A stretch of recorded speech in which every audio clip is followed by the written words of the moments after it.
It's draft season, which also means it's mock draft season. And we have two NFL analysts dropping some mock drafts and two guys you have heard of, Daniel Jeremiah for the NFL Network and Mel Kiper for ESPN.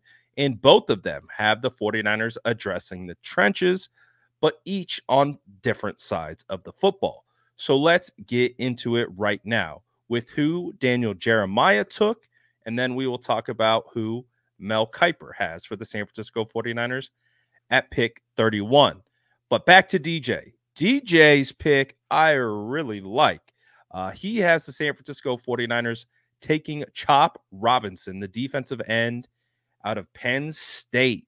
6'3", 254 pounds. And look at this burst off of the edge.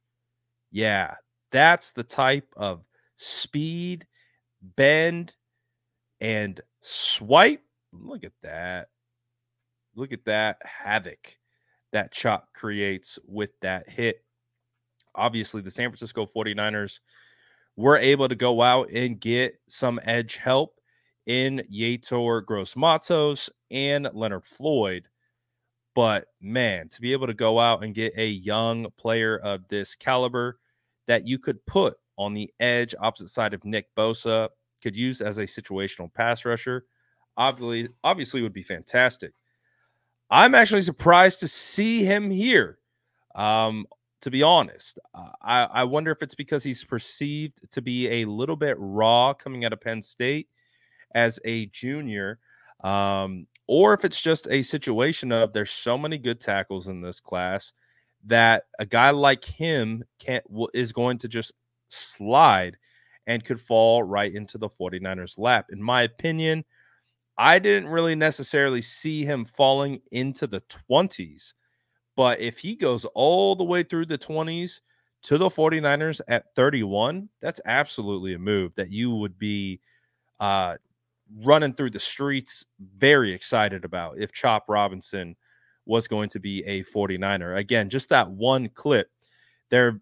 The clips you see of Chop when he is able to get home are all very similar. Wins with speed, wins with hand moves. He has a really good swipe move, and he can do some damage when he puts his shoulder pads on the quarterback. But it'll be interesting because I've kind of seen he obviously tested extremely well at the NFL Combine, but it just seems like his eval is a little bit all over the place in regards to where he can go. I've seen him mocked as high, in between the 10 and the 15 range. And then, of course, seeing him slide all the way to 31. So it's going to be fascinating to see. I mean, when you are his size and you're running a 4.48 40 and you really show the capacity to move extremely well. Even a short shuttle was 4.25, which would have him in kind of the 80th percentile. His 10-yard split was 1.54, which was in the 97th percentile. This dude's an athlete. 128 in the broad jump, which is 98th percentile. He is a good athlete, and the expectation is that he can improve and get better. It just kind of feels like at this current stage, he's sliding a little bit due to some other talent that is on the board. So, hey, if Chop Robinson is available at pick 31 for the San Francisco 49ers, I think that is absolutely a great pick. Let's talk about the other pick that Mel Kiper made in the ESPN mock draft that he did. He had the 49ers taking right tackle Roger Rosengarten with the 31st overall pick. And to be honest, I was a little bit surprised to see that. The reason why I say that is because when you look at Roger, he has a lot of upside. 6'5", 308 pounds. Looks like he's a redshirt sophomore. He ran a sub 540 at 4.92, which was in the 97th percentile. He moves really well for a guy his size. A 10-yard split of a 173, which was in the 80th percentile, and a 113 broad jump, which was in the 94th percentile for offensive linemen.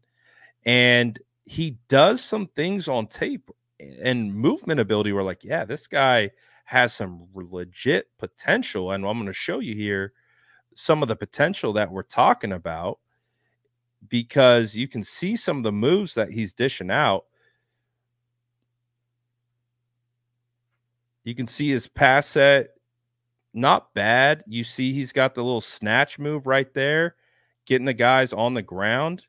That's always impressive when you can do that. I mean, you see some power there. You see him getting the ability to swipe hands. You see that? We love that. We definitely love that ability. You see it constantly. You see the chop. We like that a lot, and he's using it consistently. And so that's one of the things about his game that you like to see. But I have watched Roger 2 full complete games, and maybe there are some games that I haven't seen where he did that more often. In the 2 games that I watched Roger, he wasn't consistent at winning. You can see that he has the base that suggests he can move, the hands that he can move. His pad level is a little high, but sometimes what I would keep noticing on tape is that when he would go to engage, he would fall off the blocks a lot, whether in the run game or in pass protection. Now, obviously, that cut up shows a ton of great plays by Roger where you see the potential. And for me, that's why I look at him more as a developmental prospect. So when I watched the tape, because I was watching both Troy Fautanu and Roger at the same time, going back and forth between the two, it was crystal clear to me that Troy is definitely one of the best offensive linemen in this class without question. And Roger looked more developmental to me because the upside is there, but I didn't see the consistency. And as an offensive line guy, it's good to be able to make those cool plays and to show the technique, but you want to see them do the small things consistently well. And that's where I left the tape having some questions for Roger. So for me, I was intrigued in Roger being a guy who would actually move up my board after watching him. And in fact, I kind of left him in that 3rd round range of he seems like there's a lot of, but the upside could bump him into the 2nd. The upside is there, but I see a guy who needs some time to develop, some time to get some seasoning and continue to work out the finer details. I think, when we look at guys like Spencer Burford, Spencer Burford has a lot of great traits and shows some ability. It's just doing the small things consistently well. And I think when you see those tendencies in guys, at least for me, as someone who scouts offensive line, I understand that sometimes closing that gap is a little bit harder than it may seem. So I don't love Roger at 31. I don't think that's a great value. I think to get a good value on Roger, if you get him in the 3rd, that's a quality value right there. Could be a developmental guy. Who knows? Shows up to camp, impresses you, could be a starter. But I see him more as one of those guys that you want to sit for maybe a year or 2, let him cook, let him season. And then when he's ready to go, he has the attributes, he has the traits to be able to be a successful offensive lineman. But right now, I feel like there's still some time that is needed for him. So I don't love that pick as much.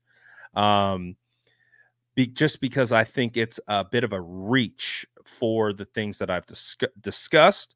I don't think he's a bad player. I don't think he's necessarily going to be a bust or anything like that. I just think there's some time there that's needed. But I'm curious to know what you guys think. Would you be happy with either one of these 2 selections? If so, Let me know what you guys think in the comments below. And as always, make sure to like and subscribe for more updates.